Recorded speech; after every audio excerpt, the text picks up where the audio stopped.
welcome to Fleming Film Talk with me, Robbie Fleming. And joining me today is somebody different. It's not Justin Doyle, it's Cody House. Hello, Cody. Hey, Robbie. Sorry for the viewers if you were wanting Justin, but we're the same age, just look totally different. I swear you're like a week younger. Yeah, yeah, that's right. Both of our birthdays are in July. Yeah. Yes. How are you enjoying the spooky season? Enjoying it very much, but because we were on vacation for a week, we are trying to cram in our like 31 movies that we picked that we wanted to watch. So we still got a lot of movies to power through Yes. before the first. Yes. Check out those two I recommended you next spooky season then. All right. Alconde and Tatane. Yes. Yes. Today we are going to be talking about Stephen King adaptations. I'm not much of a book fan myself, but I do like the stories Stephen King tells. What are your thoughts on Stephen King? I mean, as being an American, and even if you remotely like the horror genre, you know who Stephen King is. Even if you don't like horror, you know who Stephen King is. He is probably the most popular American novelist, maybe of all time. And I mean, I think he might be the most American storyteller we have next to Steven Spielberg. I think those two guys are like the biggest people of the late 20th century.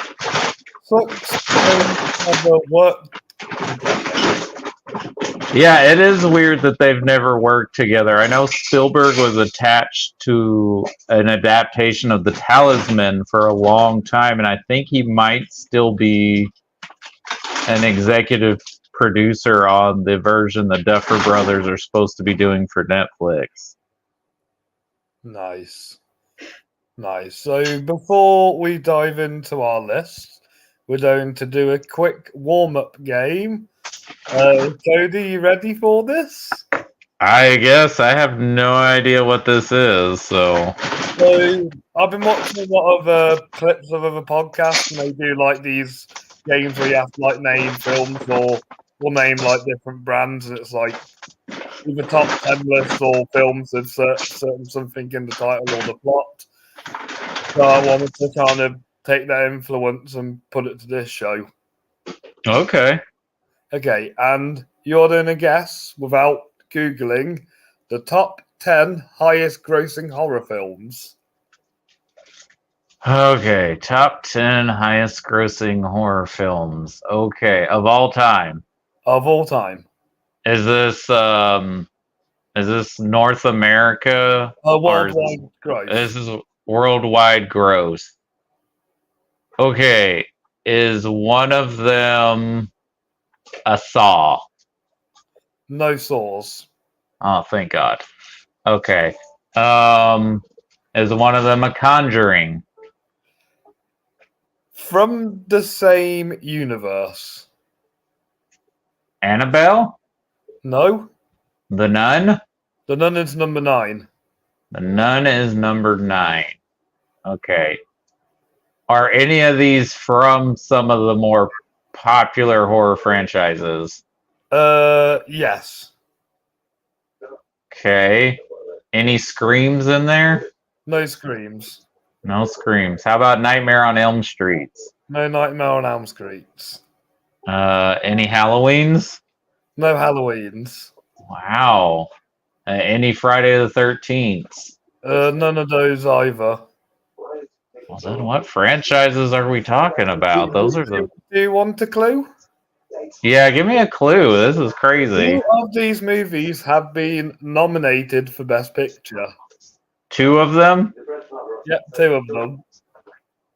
Okay, is one The Sixth Sense? Sixth Sense is number 2. Number 2. Okay, and is the other one Get Out? No. Is it Silence of the Lambs? No. Is it The Exorcist? Yes, that's number 6. Okay. So Jaws isn't on this list? No, Jaws isn't on there. Okay, so The Exorcist, The Sixth Sense, and The Nun. Yes. All right. Go back to Silence of the Lambs. Hannibal? Hannibal's number 10. What? Yep, Okay. Hannibal's number 10. Okay. Weird. Can I give you another clue? Yeah. Another film by the director is on the list. Another film by the same director has Yes. one on the list. Yes. Okay, so that's Ridley Scott. That's M. Night Shyamalan. I don't think William Friedkin did another horror movie. I don't know who directed The Nun, so I'm gonna say it's either a Shyamalan or a Ridley Scott. Oh, they both have two films on here. Okay, so other Shyamalan, is it Split? No. Is it Signs? Signs is number 7. Okay. Ridley Scott, is it Alien? No, but it's in the same franchise as Alien. Prometheus? Prometheus is number 8. Wow! This is weird. Okay, how many is that so far? 10, 9, 8, 6, 2. The 6? We've got 6 of them. You've got 4 more. Yes, you've done 6. You've got 4 more to go. Got 4 more to go. Does Jordan Peele have one on the list? Jordan Peele doesn't, sadly. Okay. Not got worldwide acclaim, popularity, I guess. Okay. Are any of these from the 21st century? They are all after they're all after the year 2000. The remaining 4. So Yeah. they're okay. So no more 20th century movies on this list. Yeah. Okay. Are any of these in a franchise? 2 of them are a franchise. 2 of them are a franchise. And Okay. there's something to do with today's topic. Okay, is one of them It? It is number 1, and It Chapter 2 is number 5. Interesting. Okay. So 2 left. Are they 3 also? Huh?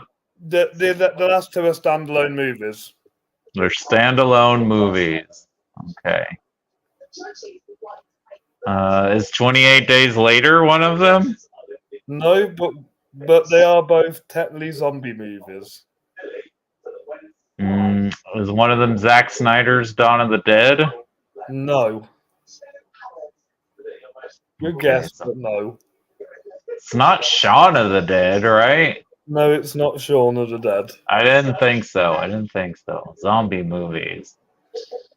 Okay. You need a clue? I guess I need a clue. I'm trying to think of another. David Fincher was meant to direct the sequel. Oh, World War Z. That's number 4. Okay. And one left. Is this also a zombie movie? I say it's more post-apocalyptic mutant, but people do see it as a zombie movie. It's a film that's a remake of a older movie. I Am Legend? I Am Legend, and that's number 3. Wow. There's some bland movies on this list. I know. Well, the novel, they're vampires. So. Makes sense. Makes sense. I mean, there's some great movies on this list too, but it's just interesting what kind of gets a worldwide gross like that. Yeah. So, but I guess that's wider appeal though. Definitely. I'm just going to run through them one last time. Number 10 was Hannibal. Number 9 was The Nun. Number 8 was Prometheus. Number 7 was Signs. Number 6 was The Exorcist. Number 5 was It Chapter 2. Number 4 was World War Z. Number 3 is I Am Legend. Number 2 is The Sixth Sense. And number 1 is It. Okay, to be fair, I've never seen The Nun, and only two of those are kind of so-so to me. The rest are all pretty good to great. Yeah. Yeah, I get you. I'm just shocked. I've seen all of them now. Uh-huh. The only one I don't like is World War Z. Yeah, that would be my least favorite. I haven't seen The Nun. I Am Legend's fine. It's You got a know, good performance by Will Smith. I'll give it that. I just wish they were actually vampires. Yeah, but one of my favorite rock singers, Mike Patton, does the scream for the creatures. Oh, okay, that's cool. I didn't know that. Yep, you know. And with that said and done, let's dive into Stephen King. Cody, hit All me with right. the five. Let's get into this. I think we're gonna have a really good chat about these movies today. All right. So my number five. So a little introduction to my list. I tried not to have more than one filmmaker per film on this because there are about two or three candidates on here who have multiple selections. Okay. So I tried to be a little more fair and balanced with my list. So my number five choice is a really solid, actually it's a really good movie. It's kind of this director's first foray into mainstream. It might be one of his most mainstream films, even though he's still playing in the horror genre. And I guess this adaptation was popular enough they turned it into a TV show and even a Saturday Night Live sketch with the star of this movie. And that's David Cronenberg's The Dead Zone. Tell me about the Dead Zones. I've not seen this one. Oh, so The Dead Zone is a story about a school teacher played by Christopher Walken who is in a car accident. And he's in a coma, I think, for about 5 years or so, maybe less. But anyways, he's in a coma, and when he wakes up from his coma, when he touches people, he's able to see their future. And of course, this embarks him on a journey of helping solve a serial killer murder in the town, also helping save a young boy's life, and of course, preventing a apocalyptic man played by Martin Sheen running for president. Sounds good. Sounds good. What's good about it? It's just a really well-made thriller by Cronenberg showing he could do something besides body horror and giving Christopher Walken a well, I don't know really at this point what Christopher Walken's career is because this is in the early 80s. And he'd already won his Oscar for The Deer Hunter, but I think a lot of people think of Christopher Walken as playing villainous or dark characters, and this is kind of him getting to play the hero in a way. Yeah, which he kind of deserves. I bet he's a nice bloke in real life. Yeah, it's just a really solid movie, and it's got great performances. And if you're a West Wing fan, you get to see the evil version of Martin Sheen if he was a political leader. Nice. I'll definitely check this one out. The budget for this was 7.1 million or 10 million, but it did make its money. 16.3 million to $20 million. The ratings Yep. are. I'm doing the ratings for Justin today. 7.2 on IMDb. Let's see what Rotten Tomatoes gives it. 89% on the critic tomato meter. What's the audience score? 70%. Yeah. Yeah, it's a really solid year, and this is a big year for Stephen King adaptations, 1983. And David Coo- Cronenberg for that record. yeah, does Videodrome also? Yeah, so he directed this and Videodrome in the same year. Yeah, and they're both bona fide classics. I in my take mind. it Videodrome's more his baby. Well, that's definitely more his style, right? Or what people knew for him to do at the time. Yeah. All right, thank you for that one, Cody. Mine is also directed by my number five is directed by a well-known auteur director. I mean, he eventually dived out of horrors and went more into crime thrillers, but his horror, when he does horror, he goes full out for it. Apparently, the book this is based on isn't as good as the movie, which is weird to say. And rest in peace, Piper Laurie, who passed away this year because she was phenomenal in this film. But the main actress, Sissy Spacek, plays Carrie, my number five. That's my number four. And in a lot of ways, if this movie wasn't as successful as it was, Stephen King may not have be who Stephen King is today. Really? I mean, the novel was fairly successful, which is why it got adapted, and I think he had some other novels made, but the success off this movie kind of makes Stephen King like the go-to writer of best-selling writers, especially in this genre.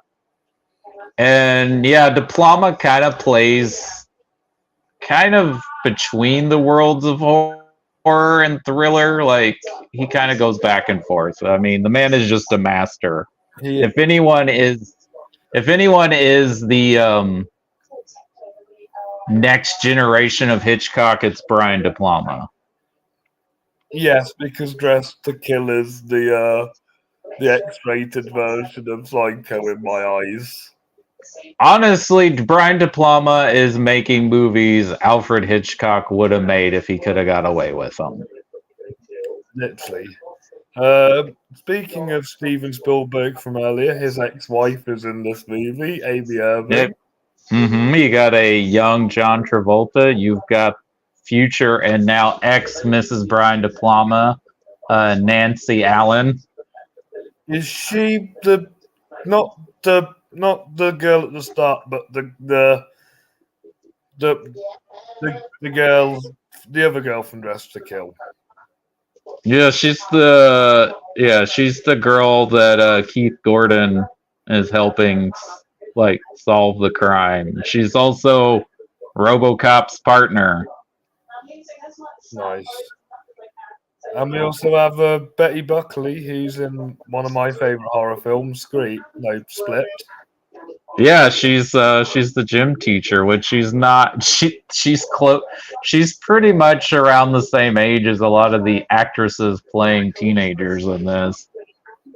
And rest in peace, Piper Laurie, with your supporting actress Oscar nominated playing Carrie's mom, which I think Sissy Spacek also got a Oscar nomination for this. Yes, the two. I think it should have also got a adapted screenplay nomination and a score nomination. Oh yeah, for sure. And do you notice what De Palma named the high school in the movie? No, I've not seen it for a while. Bates High School. Bates High School. Mm-hmm. The man wants to be Hitchcock. Maybe so, but I think he's a great director on his own right. Oh, he is. He is. My favorite movie of his is Scarface. What's yours? Blowout. I need to watch Blowout. I've always wanted to. Yeah. Also has John Travolta and Nancy Allen in it. Nice. Before I reveal obviously the facts about this, what do you think to the 2013 remake? It's solid. It's got good performances from Chloe Grace Moretz and Julianne Moore, but it's not. But it's nowhere near as groundbreaking and as well made as this version. Though I guess there is an argument that it's less cringy than this movie is because it's directed by a woman instead of a man, so we don't have that lingering shower scene shot that De Palma does in the beginning, but it's a classic, and the remake is a remake. Yeah. There's the one thing I feel like about the remake is Chloe Grace Moretz doesn't have the right face. But for Carrie, Sissy Spacek's face is like the most perfect face in Hollywood. So she suits Carrie. I get your argument, but I mean, what an actress looks like doesn't matter for like. I'm not calling Sissy Spacek ugly because she's not ugly. Yeah, no, I didn't say that's what you were saying. I get what you're saying. It makes more sense for Sissy Spacek to be portrayed as an outcast or someone who would be made fun of in school. But I was gonna say that can happen to anybody, just based on any circumstances. Oh, definitely. But Carrie was made on a budget of 1.8 million. Like, how was a movie that good made so cheap back then? Because they knew how to cut corners. I mean, I think it's not De Palma's first studio movie, but this is probably like his biggest budget to date at the time. Nice. But he did make his money back, 33.8 million. And that was only in the US and Canada. Yeah, and this movie was a hit. It was a hit. Like I said, it kind of makes Stephen King who he is today. Yes. It's rated 7.4 out of 10 on IMDb and Rotten Tomatoes. 93% critic score and 70% audience score. Interesting. All right, Cody, I'm going to let you. I'm going to do my number 4 now. Yeah, what's your number 4? Okay, this one isn't a horror. It's probably the most hopeful out of all these movies. This is a charming coming of age drama. Ah, 4 lads. Will yes. Wheaton, River Phoenix, Corey Feldman, and Jerry O'Connell, who all go off to find a dead body. And what they discover on that journey is themselves in Stand By Me. A great movie. Great movie. Not really a horror movie, but horror elements, and the short story or novella this is based off of is called The Body. Yeah. But this is another thing Stephen King does really well, and I think that's something him and Spielberg have in common is they write kids really well, especially these coming of age stories. Yeah. Yeah, like they are really good. They are really good. So yeah, and Richard Dreyfuss narrates this movie. Mm-hmm. Sutherland's in this, and Rob Reiner's never really been like a writer. He's always been just a director. Well, he was an actor first, and then he became a director. Oh, the Ron Howard route. Yeah, and of course, Rob Reiner comes from. He's already a Hollywood family because his dad was comedy legend Carl Reiner, who was a director and writer who worked on television and then went on to work on feature films. I swear he's one of the reasons Mel Brooks is super famous. Well, they were friends. They were great friends, Mel Brooks and Carl Reiner. Yeah. This movie also has a pretty chilling performance by Kiefer Sutherland, a young John Cusack. John Cusack? Yeah, he plays Will Wheaton's older brother in the flashbacks. Oh, yes, of course he does.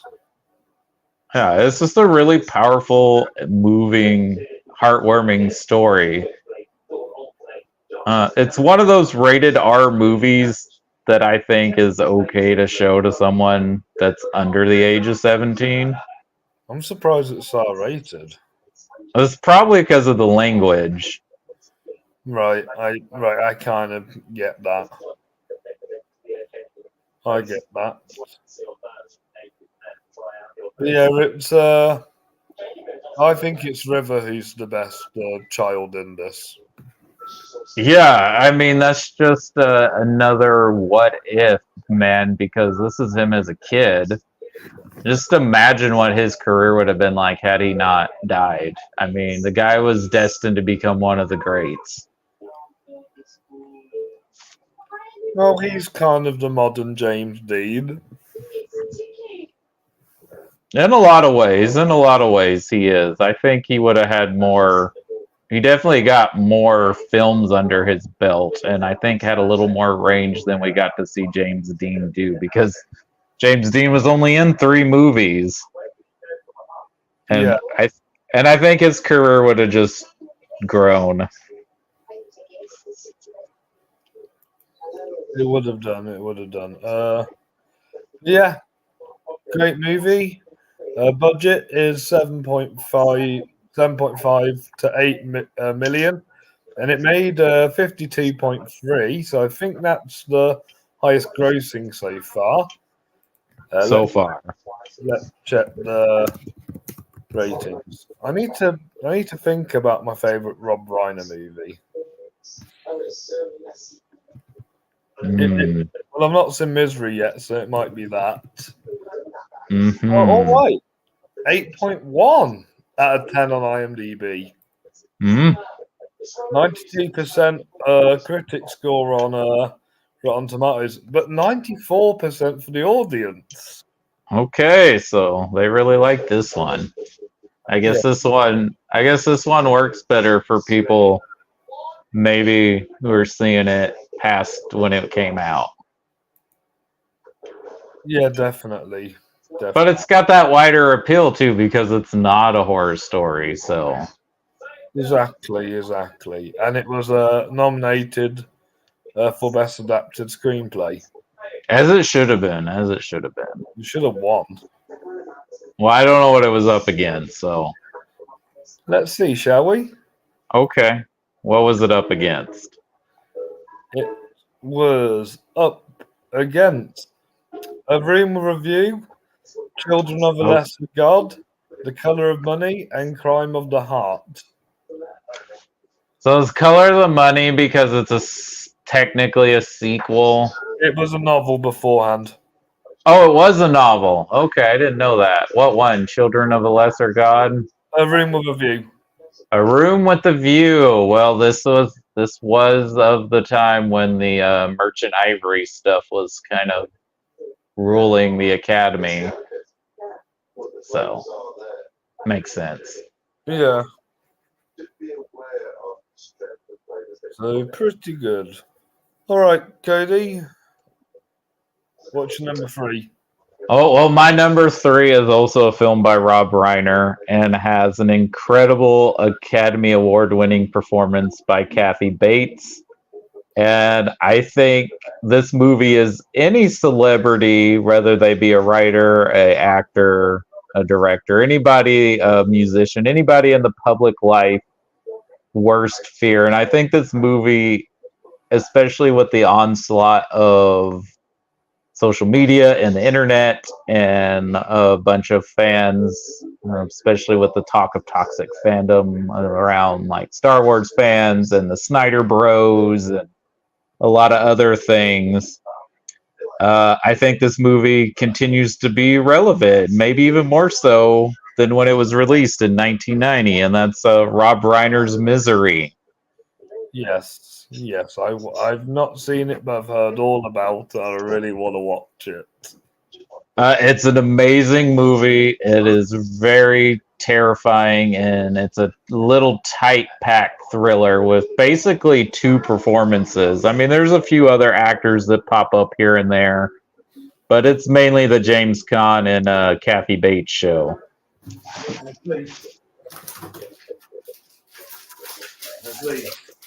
Barry Sonnenfeld does the cinematography for it, by the looks of it.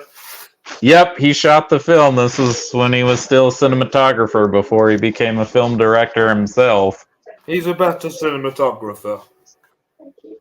Maybe, but I mean, the first 2 Addams Family, Get Shorty, and Men in Black are all really well-made movies. I even like Men in Black 2.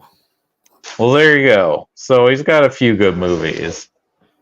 Yeah, well, yeah, the only one I don't like of his is Wild Wild West. Yeah, that's probably the worst one.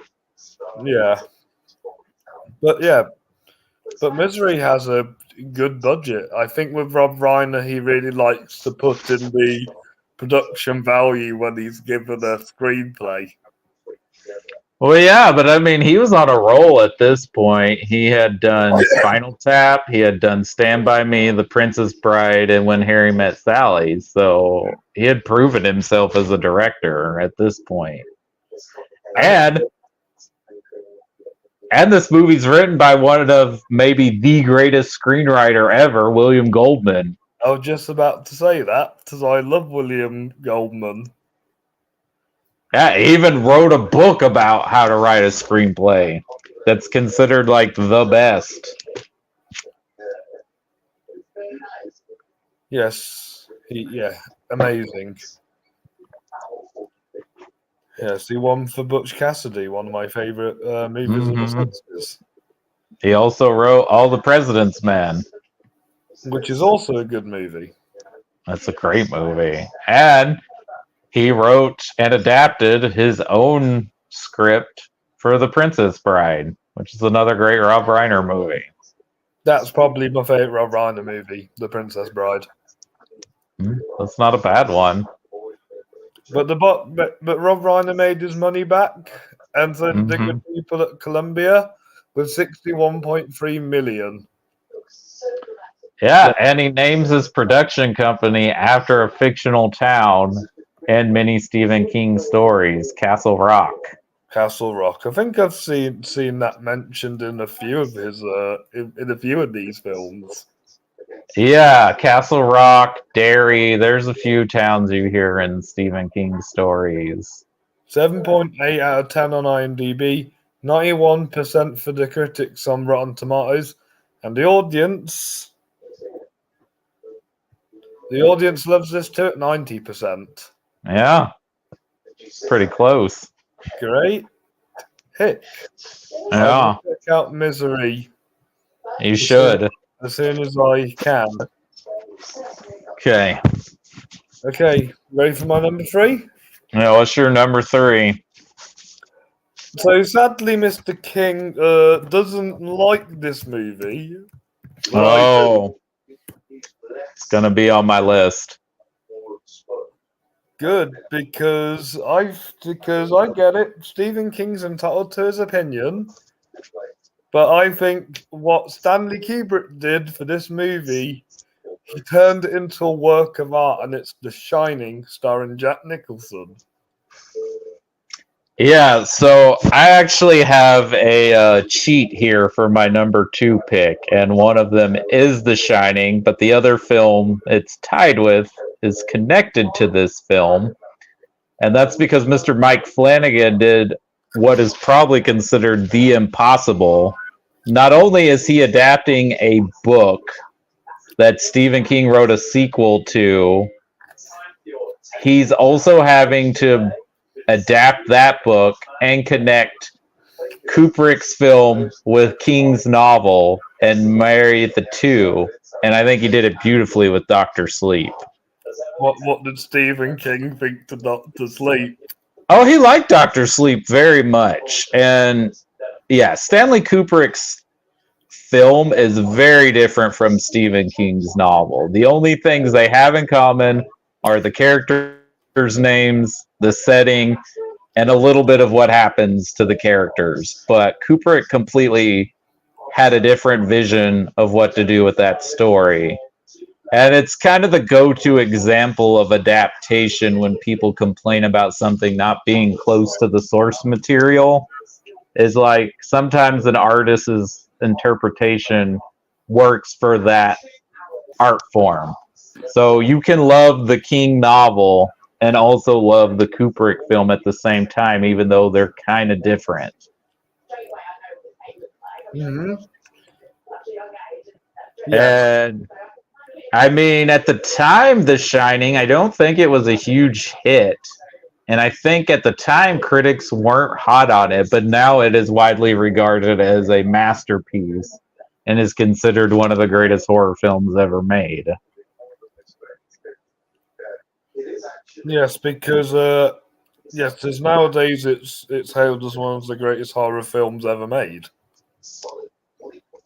Yeah, and I mean, what's there to say? Jack Nicholson is incredible. I know a lot of people like to criticize Shelley Duvall because it's different from the novel, as is Jack Nicholson's performance. But I think Shelley Duvall does a great performance of someone living in an abused relationship. Yeah, definitely. When I rewatched it recently, well, I felt bad that the way Kubrick kind of bossed her around. Yeah, it's a shame that Kubrick was basically a toxic, abusive asshole to her. What's interesting is how protective he was of the young actor who plays Danny, though, like when they were filming this, making sure that kid didn't see like any of the things that didn't need to be seen when they were filming. No. I have a feeling he was probably one of those. He probably had kids himself. He probably cared a lot. Well, he had a daughter, and in fact, if you've seen like the making of, she's like 17 at the time, and I think she's working as an assistant on the film. You know who else worked as an assistant on this film? Uh, Leo, what is his name? Leo Patel. He played Lord Bullington, and Barry Lyndon basically became his personal assistant for the rest of Kubrick's career. I know somebody famous who's in a different industry. Who? Simon Cowell. Really? Well, this was shot in London because once Kubrick filmed Lolita, he never left England. That makes sense. But Dr. Sleep is Ewan McGregor playing a grown-up Danny, and he finds out there's a young girl that has similar powers as he does, and he has to protect her basically from these group of psychic vampires led by an incredible performance by Rebecca Ferguson from trying to kill her and take her powers so they can live longer. But yeah, I think Flanagan did an incredible job of marrying these two interpretations of the story and making a sequel and also adapting this story as it is. So I think it's worthy of being on this list and being tied with The Shining. And I think Flanagan belongs up there with Rob Reiner and another director who's going to be on my list and probably on yours too, as a great director at adapting Stephen King films. Oh, sorry, Cody. I didn't keep to your rule. My next two films are directed by the same director. Okay. Go ahead. First, so Stanley Kubrick got 90 million to spend on The Shining, and that was his budget, 90 million, and he managed to make 47.3. So why was it considered so financially then? Is this just over time? No, it was critically, not commercially. Oh, okay. But surprisingly, it has an 8.4 out of 10 on IMDb.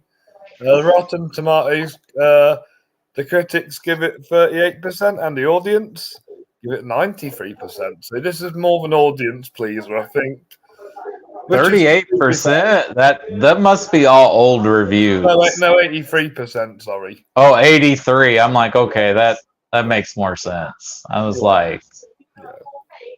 And I'll do the same for Dr. Sleep, because Dr. Sleep was not a financial hit.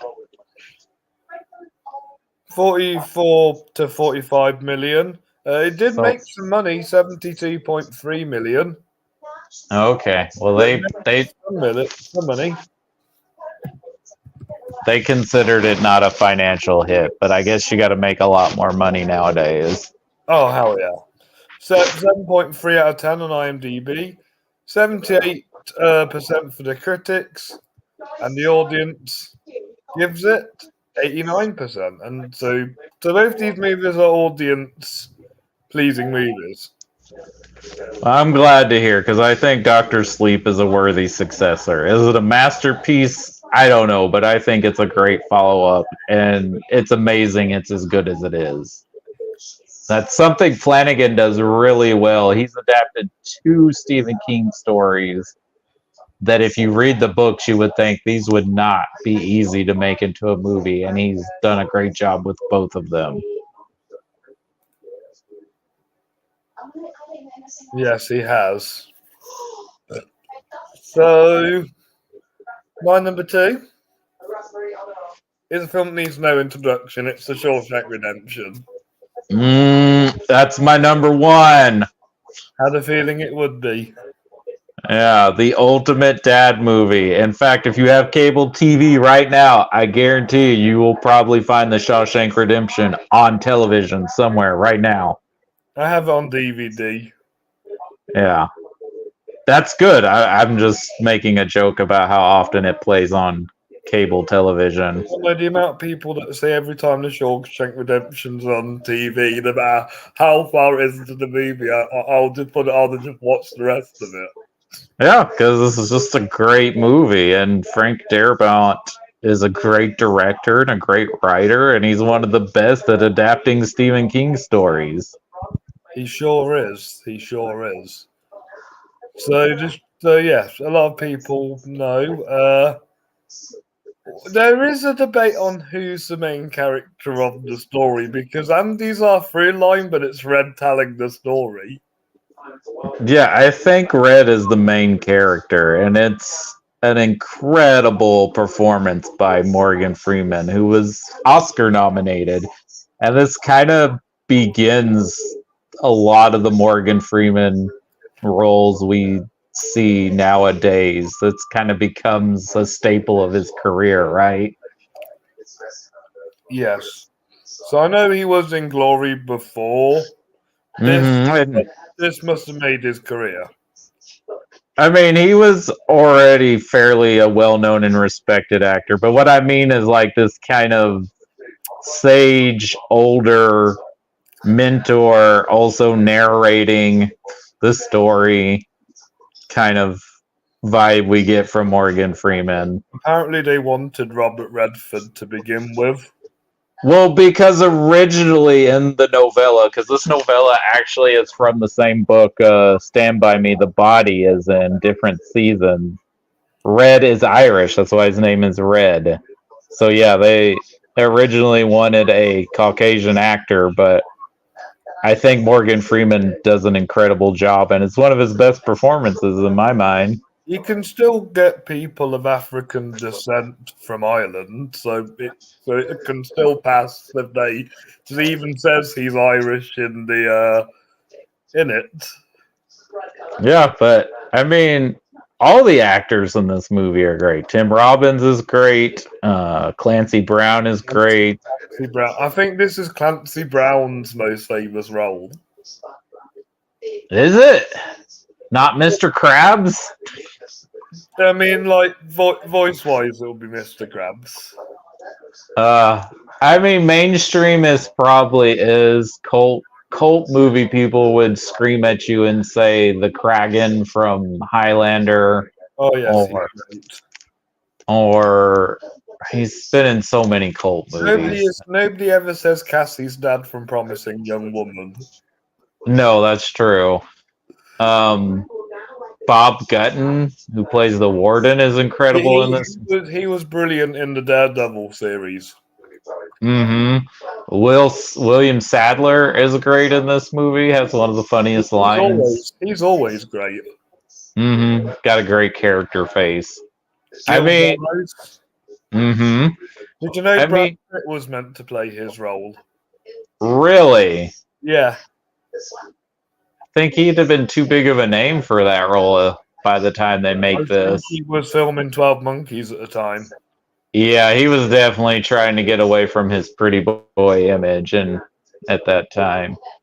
Yeah, and Um, Paul Brooks.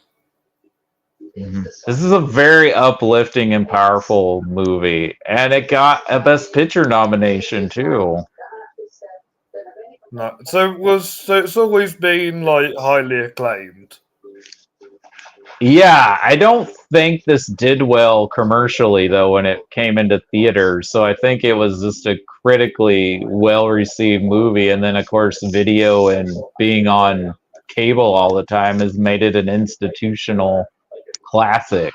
You know what? Apparently, You know what award? I know it didn't win any Oscars, but the one it should have won was the score.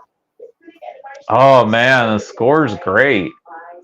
And I think this is Roger Deakins' best shot movie. Mm. Does he shot the hell out of this movie? Oh, it's beautiful.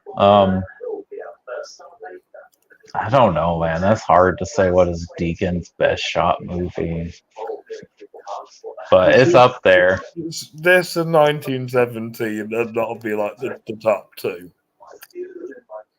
Blade Runner's up there for me too. Oh yeah, Jesse James. No Country, Fargo. Yeah. Well, I mean, this is also the year he starts working with the Coens with the Hudsucker Proxy. Nice. And at one time, this was Stephen King's favorite adaptation. I don't know if that still remains his number one or something else has made it higher up on the list. But at one time, this was Stephen King's favorite adaptation. Do you really think it deserves like IMDb's title as the greatest film of all time? I mean, does any movie really deserve to get the title of the greatest movie of all time? I'm not going to argue with it. It's up there. It's one of my all-time favorites. Not my number one. It's not my number one, but it's definitely at least top 100. But I mean, I get it. It's one of those movies that has wide appeal. So, and it's because it's uplifting too. So people like that. And I get that. It does. It has a nice, hopeful ending. And it was made on a budget of 25 million and made 73.3. So it made its money back and a bit of profit. Yeah, so that's interesting. But that's worldwide gross, right? Yeah, worldwide gross. Yeah, so I don't think it did that well domestically. Right. So probably the same thing with The Shining and Doctor Sleep as well, but worldwide made its money back. But yeah, it became an institution once it went on cable and video. Excellent. 9.3 out of 10 on IMDb. 91% critics. And 98% for the audience. Well, that's why it's IMDb's number one then. That's why it's my number one. There is one movie that I slightly prefer. Is it also set in a prison? Yes, it's also set in a prison. I mean, it's a very good movie. I like it a lot. The Green Mile is my number one. Also nominated for Best Picture, Michael Clark Duncan nominated for Best Supporting Actor, which it's an incredible performance. He should have won. Well, yeah, you could make an argument that either him, Cruise, or Haley Joel Osment should have won instead of Michael Caine. Well, I heard Michael Caine's voice in a trailer for Side of House Rules. I'm like, how did he win? Because he's Michael Caine. But yes, the Green Mile. I just it's one you have to just watch. Yeah, and it does have some heartwarming moments.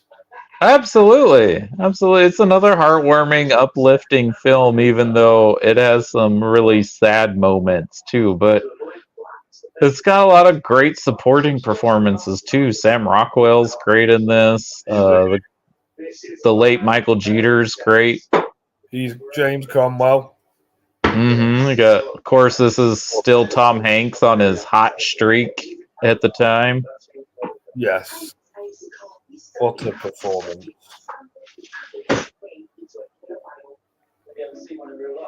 Like, you can really tell, like, the effort he puts into that role.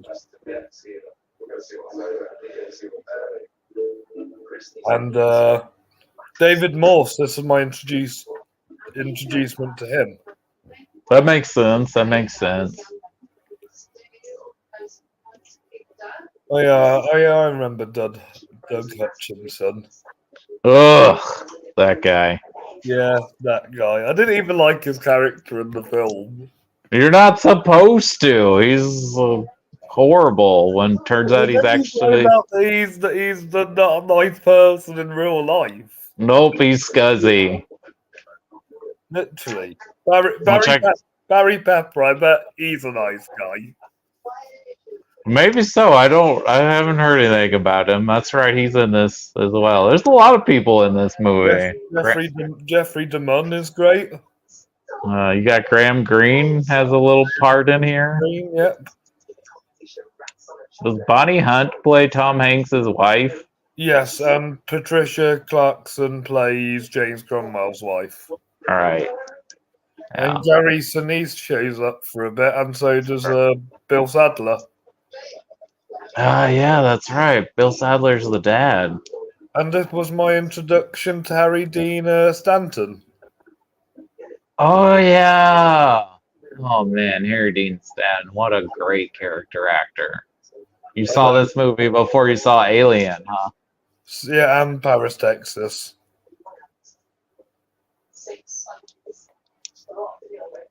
Yes, I also like the fantasy element of this movie, how John Coffey has all these like supernatural powers. I think the whole fantasy element of this movie is what makes me enjoy this one a bit more. Yeah, it's a stereotype King played with a lot in his novels, having characters of color have magical or psychic powers. Yeah, like nowadays it'd look a bit too like cheap, unless it's like a fantasy world or there are other characters in the cast that have powers. Mm-hmm. Well, if it's just the one character that just happens to have, it works for Ghost, but it doesn't work all the time. He's still kind of doing it, but it's less of the caricature with the Holly Gimble character that he's written in a few novels and was played by Cynthia Erivo in the Outsider series. Oh yeah, yeah, but that's a great character. I'm sure it is, but John Coffey is a good character. Really. Oh yeah, John Coffey is a great character as well. What's interesting, and so is Mr. Jingles the mouse. Mm-hmm. What's interesting about this, when this book was released, it was released in parts, like for like a few months. Like it'd be like, I think it was released in 6 parts. That explains why the movie's really long. Yeah, it's a 3-hour movie. Well, Roger Deakins didn't shoot this one. It was David Sale, the one that shot the prequel series for Star Wars. Oh. But Richard Francis Bruce came back to do the editing, and Thomas Newman came back to do the score. Okay, the score is better in Shawshank, I will say. Mm-hmm. Have you seen The Mist? I've always wanted it. Was on TV the other day, and I wish it started when I turned it on. You should check it out, but I will duly note you that it is not an uplifting ending, unlike the Shawshank and Green Mile. But another great. I've heard as an ending you'll never forget. Yep, it does have an ending which is different from the short story, but another great adaptation from Mr. Frank Darabont. Yes. Sounds like he's the go-to guy for Stephen King. He was. I don't think he's making movies anymore, so it might be Mike Flanagan now. Well, let's hope like Mike Flanagan keeps it up. But going back to the Green Mile, the budget for this movie was 60 million. I think this is like the most expensive one so far. Well, you got Tom Hanks involved, so Yes. How much are his wages if the whole budget's 60 million? he probably took who knows? I don't know if he ever was a 20 million guy, but he probably got like a percentage of the grosses. He's probably one of those guys. Oh yeah, what, the bankable stars? Yeah. Yeah. But it did make a lot of money, and I'm assuming it's because Yes, it did. in this movie. 28 to 286.8 million. Yep, it was a huge hit. Worldwide, no wonder people love this movie. And let's check the ratings on IMDb. 8.6 out of 10. The critics on Rotten Tomatoes, and he gave it 79%. Well, it's still good. It is still good. I guess anything below a 60 is probably bad. Well, anything below 60 is a rotten, and anything 75 or above is certified fresh. Nice. And the audience loves this at 94%. Yeah. So pretty damn good.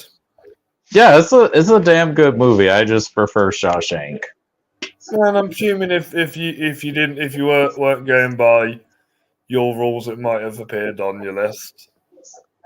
Maybe if we did a top 10 list, but I don't think it would have made my top 5. There's just so many good Stephen King adaptations. There is. Do you have any other honorable mentions? Oh man, honorable mentions. I think Chapter 1 is a really solid movie. Yeah, one of my other honorable mentions. I think it was a resurgence in kind of the more recent Stephen King popularity we have. I think one I'll mention probably wouldn't be in my top 5 or top 10, but one people probably don't know is a Stephen King adaptation, and that's Arnold Schwarzenegger's The Running Man. Yes, that would have been one of mine too. But Stand By Me definitely would have been an honorable mention for me, but I went with Misery instead. I mean, I don't know. There's just so many. There's a lot of bad ones, but there's a lot of good ones too. Yeah, definitely. Overall, I think he's a good writer. He knows what he's doing, and with the right director, they can make a great movie. Yeah, I mean, I think he's the second most adapted writer besides Shakespeare. Yeah, I think I've heard that. So yeah, I mean, his name alone gets people interested, even if they don't know who's in the movie or who directed the movie. They're like, oh, it's based on a Stephen King story. And it's directed by Frank Darabont. It's going to be great. Yeah, he's 3 for 3, and Rob Reiner and Flanagan are 2 for 2. They're the only 3 that have done multiple theatrical King adaptation. Mick Garris has done a lot of the TV movies, and some of those are great, some of those are not so great, but yeah. Yeah, one of those. All right. What's your recommendation for this week? Oh my goodness, I forgot we do recommendations. What am I going to recommend? I'm going to recommend a spooky movie, but not a recent spooky movie. I'm going to recommend a franchise spooky movie, and I think it's an underrated sequel in this franchise. It's a film that the writer, director who created this franchise and character kind of reclaimed it, and it's a meta movie and it predates another popular franchise he would be involved with just a couple of years later, and that's Wes Craven's The New Nightmare. Ooh. I really highly recommend it. I think it's one of the better Nightmare movies. Might be my second favorite in the series. It's really he's trying to he actually makes Freddy scary again. Right, because I'm not really big on the franchise, but if you think that if it's like a new fresh idea and he's going a bit more meta, it might be a laugh. I mean, it's not as funny as the Scream movies, but it definitely has some funny moments, but he definitely makes it very gothic and very terrifying. Basically, the idea is, what if Freddy was actually real? Yeah, makes sense. While it's a movie within a movie, sort of thing. Sounds fun. It's really good. I highly recommend it. Thanks for the recommendation. You ready for mine? Yeah, what's your recommendation? It's not a movie. It's a documentary series. Okay. So you know me, Cody. You know my favourite sport is football, but the football you call soccer.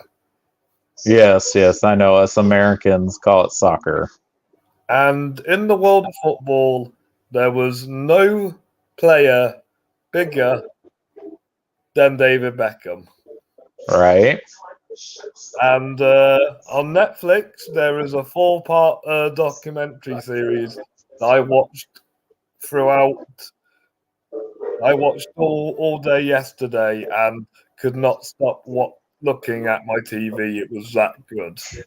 Dang. Just seeing David Beckham's life unfold as he starts off as this prodigy, football prodigy, turns into the most hated man in the country, wins the treble with Manchester United, and then redeems his career and becomes a global sensation. There was nobody bigger in football, and there hasn't been anybody bigger since David Beckham. The only player similar to David Beckham who plays nowadays is Kylian Mbappe, and he doesn't even touch David Beckham.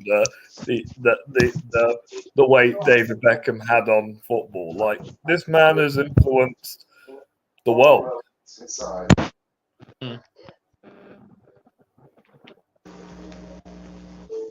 All right then. Yeah. So if you're into David Beckham or football, I recommend you check this out. This is directed by Fisher Stevens. Oh, really? Okay. Yeah, Wes Anderson's mate. Yeah. I mean, he was in a lot of things back in the day in the 80s and 90s, but yeah, that's what modern people would know him from, is the guy pops up in Wes Anderson movies. Yeah. Yeah.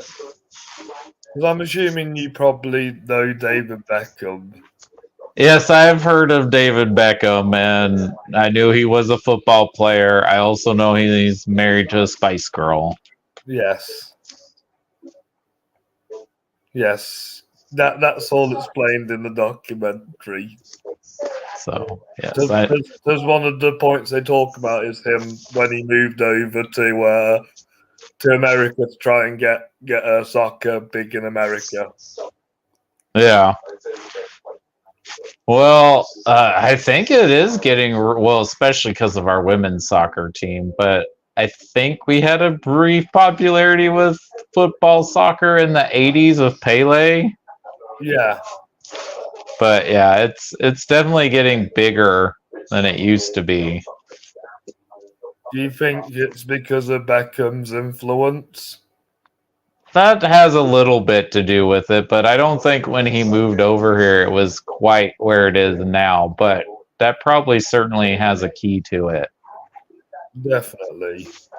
I mean, looking at LA Galaxy's history, they've had some big players since Beckham. There's Speaking Hmm. of Austin, there's Ashley Cole, who were two of England's biggest players around the time Beckham was playing as well.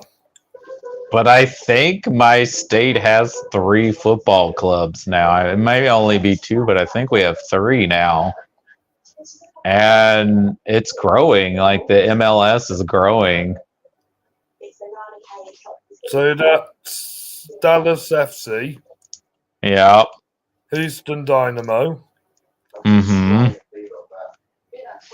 I think Austin has a football club now. Yeah, Austin FC. Yep. So we have 3 soccer teams in the state of Texas. Nice. I've actually been to 3 Dallas FC games. I bet it must be must be a good time. It is. We have friends that are huge fans. They watch football a lot. So, and we went twice for the 4th of July, and that was pretty fun. I bet it was. That does sound fun. All right, I'm not sure what me and Justin are gonna do next week, but I'll discuss that with him. Thank you guys for watching. What are your favorite films based on Stephen King adaptations? You let me know right here in the comments below, and you need to hit that like button if you want to see more, and subscribe so you don't miss an episode. Yep. Let us know because we didn't cover all of them. There's a lot to unpack. Yes, there is. One I've always wanted to watch is Dolores Claiborne. Oh, you should watch Dolores Claiborne. It's good, but watch Misery first. Watch Misery first. Yes. Yes. All right, nice one, Cody. Thank you for coming on. I'll try and watch The Exorcist for the next time we talk. I still got to watch Silence of the Lambs, but that's one of the ones we put on the list, so I will be watching it. Sweet, awesome. Right, have a lovely night, and I'll see you very soon. Yes, thank you again, and thanks for having me. Always a pleasure, Cody. Always a pleasure. Bye, Cody. Bye, everyone. Thank you. Bye.